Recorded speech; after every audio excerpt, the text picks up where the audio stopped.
தற்போது முதலமைச்சர் மு க ஸ்டாலின் பேசி வருகிறார். அதன் நேரலை காட்சிகளை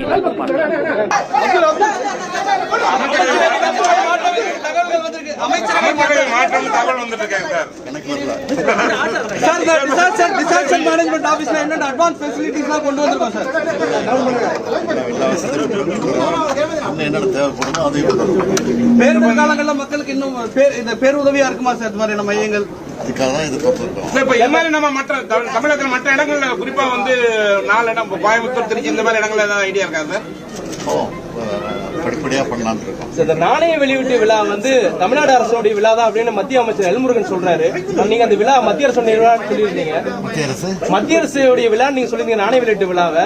ஆனா மத்திய அமைச்சர் எல்முருகன் இந்த விழா மாநில அரசோட ஏற்பாடு அப்படின்றாரு. மத்திய அரசுடைய கட்டுப்பாட்டில் இருக்கிற அந்த நிகழ்ச்சியை தமிழக அரசு நடத்துச்சு.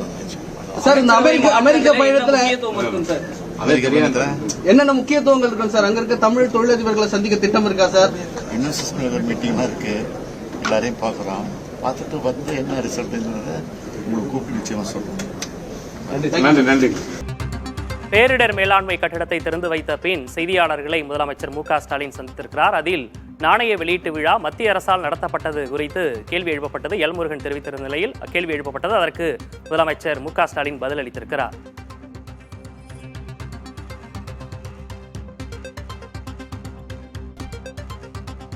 முதலமைச்சர் மு க ஸ்டாலின் தற்போது செய்தியாளர்களை சந்தித்து வருகிறார். செய்தியாளர்கள் பல்வேறு கேள்விகளை அவரிடம் எழுப்பி வருகிறார்கள்.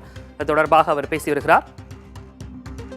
சென்னை சேப்பாக்கம் மேலகத்தில் வருவாய் மற்றும் பேரிடர் மேலாண்மைத்துறை சார்பில் 5.12 கோடி ரூபாய் செலவில் 24 மணி நேரமும் செயல்படும் பல்வகை பேரிடர்களுக்கான முன்னெச்சரிக்கை மையத்தை அவர் திறந்து வைத்திருந்தார். தற்போது அதை பார்வையிட்ட பிறகு செய்தியாளர்களிடம் அவர் பேசியிருக்கிறார். செய்தியாளர்கள் பல்வேறு கேள்விகளை எழுப்பியிருக்கிறார்கள். அமைச்சரவை மாற்றம் குறித்தும் செய்தியாளர்கள் கேள்வி எழுப்பியிருக்கிறார்கள். அதற்கும் அவர் பதிலளித்திருக்கிறார். அதேபோன்று கருணாநிதி நாணய வெளியீட்டு விழா தொடர்பாக மத்திய அரசு அந்த விழாவை நடத்தியதாகவும் ஒரு கேள்வி எழுப்பப்பட்டிருக்கிறது. அதற்கும் அவர் பதிலளித்திருக்கிறார். இன்று மாலை அமைச்சரவையில் மாற்றம் நிகழும் என்ற தகவல் வெளியாகி இருந்தது. அது குறித்த கேள்வி முதலமைச்சரிடம் கேட்கப்பட்டிருக்கிறது. எனக்கு தகவல் வரவில்லை என அவர் பதிலளித்திருக்கிறார். அமைச்சரவையில் மாற்றமா என தகவல் வருகிறதே என்ற கேள்விக்கு எனக்கு தகவல் எதுவும் வரவில்லை என்று அவர் பதிலளித்திருக்கிறார். முதலமைச்சர் மு க ஸ்டாலின் வருகிற 27ஆம் தேதி அமெரிக்கா செல்ல உள்ள நிலையில் அதற்கு முன்பாக அமைச்சரவையில் மாற்றம் வரும் என்று தகவல் வெளியாகி இருந்தது. அது குறித்து செய்தியாளர்கள் அவரிடம் எழுப்பிய கேள்விக்கு அவர் தனக்கு எந்த பதிலும் வரவில்லை என்று எந்த தகவலும் வரவில்லை என்று அவர் பதிலளித்திருக்கிறார்.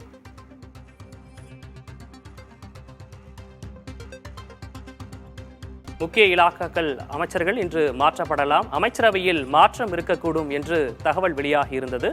அது தொடர்பாக முதலமைச்சரிடம் கேள்வி எழுப்பப்பட்டிருக்கிறது.